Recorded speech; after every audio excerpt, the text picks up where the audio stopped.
guys, so as you can probably tell from the title of this video, I wanted to do a labor and delivery story. I recently had my baby girl Olivia. Her birthday was December 6th, 2016, and that was actually her due date. So this is kind of a long story, a long process, so I'll just jump right into it. And if you have any questions, just leave a comment down below. So for starters, I had a regular doctor's appointment on December 5th. And I had mentioned to my doctor that I didn't know if it was normal for her to have slowed down movements just due to the stage of pregnancy that I was at, with it basically being my due date the next day, or if it was something to be a little bit more concerned about.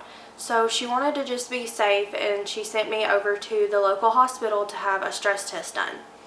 Now, when the stress test was done, everything seemed to be going perfectly, and I was actually about to get sent home. But right before they were going to send me home, my doctor came in and I started having contractions on the screen. So she said, why don't we just have a baby today?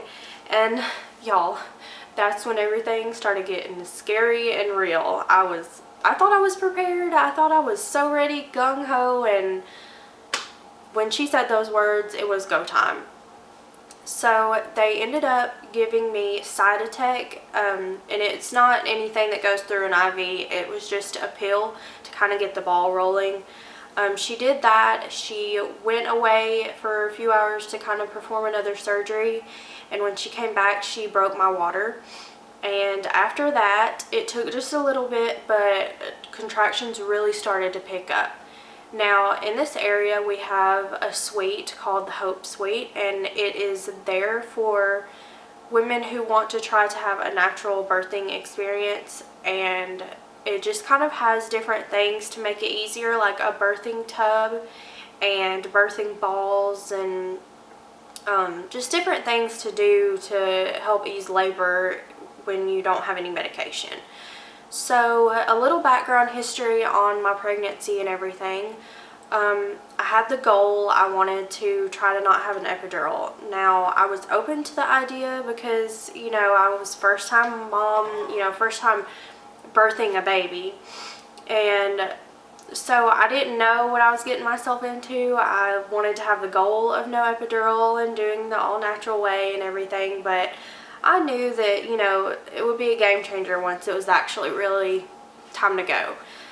But I had done a lot of research. I went to a natural birthing class that was just aimed towards, teaching you how to handle things and just basically getting you educated. I had done a lot of research, prepared my husband and my mom to kind of help me through it. So I was pretty excited about that. Now back to the story.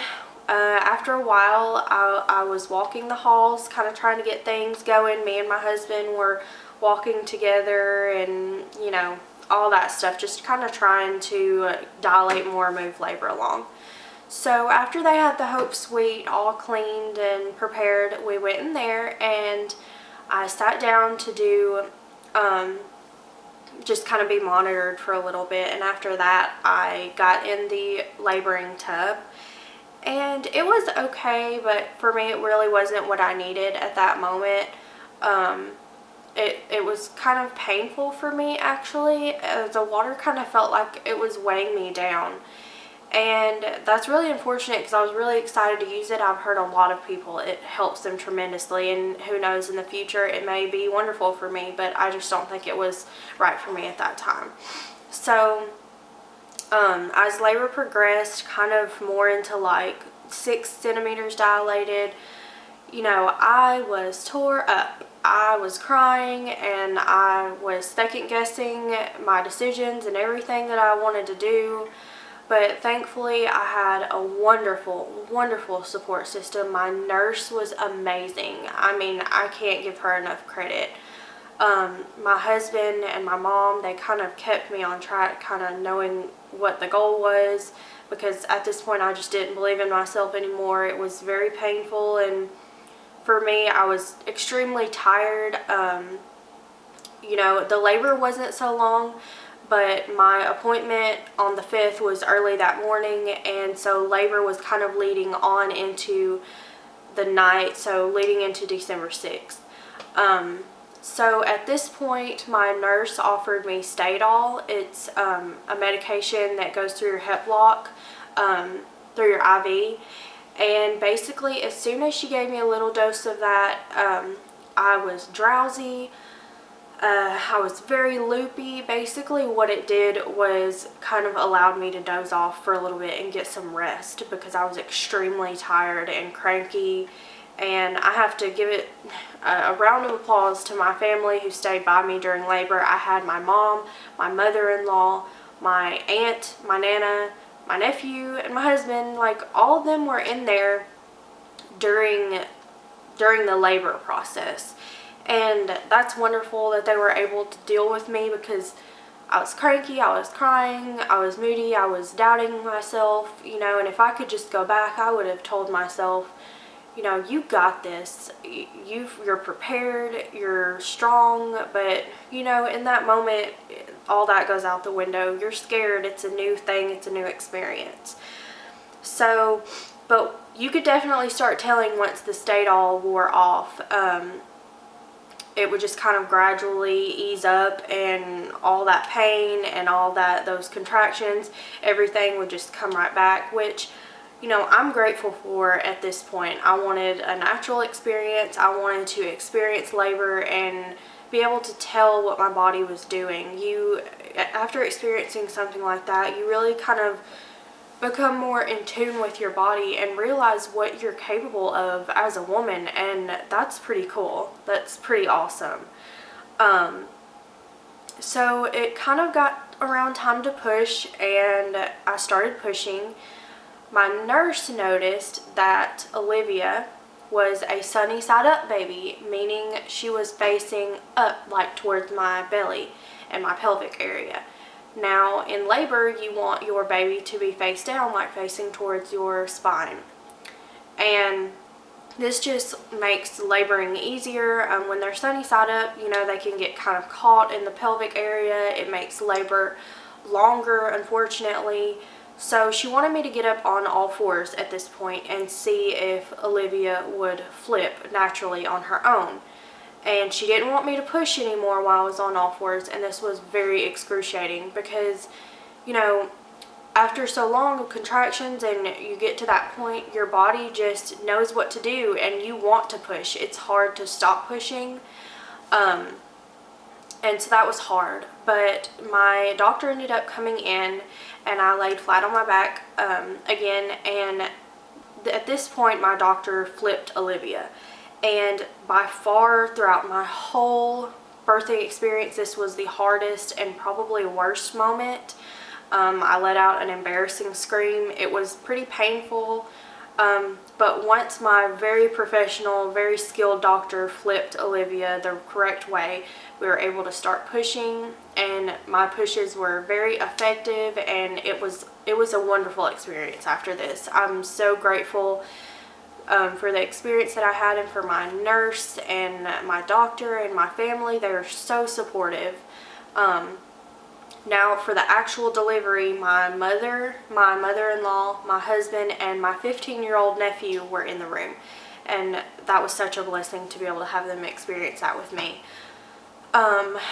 So at this point we're pushing, and, you know, like I said, the pushes are really effective, and it's really no time before she's just about here. Now my nurse says, wait, stop pushing, I'm gonna go get the doctor. And if you've ever had a baby and didn't have an epidural, and maybe even if you've had an epidural, I don't know, because I've never experienced that, it's hard to quit pushing when your baby is right there at your hoo-ha and she's ready to come out. Your body just does what it naturally knows to do. You know, your body just, you think you can't do it, but your body can. You know, your body kind of takes over, and it's like, we got this. This is what we were made to do. So the doctor's literally rushing in and trying to suit up and everything. And they're like, stop pushing, stop pushing. And I'm just laying there like, girl, I can't. I'm trying, but I can't. So out comes Olivia, and the doctor makes it just in time basically to, you know, deliver and do everything that she's supposed to be doing. And our beautiful, beautiful baby girl is born. And y'all, that was the most wonderful experience of my life. It was just such a relief to have her here. I can't even describe it. It was really indescribable to just work so hard and then your baby's finally here laying on your chest, and it's just this beautiful gift from God. It really is. And we're so happy to have her here. She weighed 6 pounds, 2 ounces, and she's 20 inches long. So basically my recovery went really well. I did tear, so I had to have stitches. But nothing extremely bad. Nothing was, you know, nothing stood out horribly as far as physical recovery. It went really great, and we were out of the hospital within a couple of days. And now, disclaimer for, you know, everybody that has had children: any way that you bring your child into this world, as long as they are healthy and happy and you're healthy and happy, that's the right thing for you and your family. I just wanted to share my experience. You know, I'm extremely proud of myself that I was able to achieve my goal of not having an epidural and achieve the goals that I had set out to do.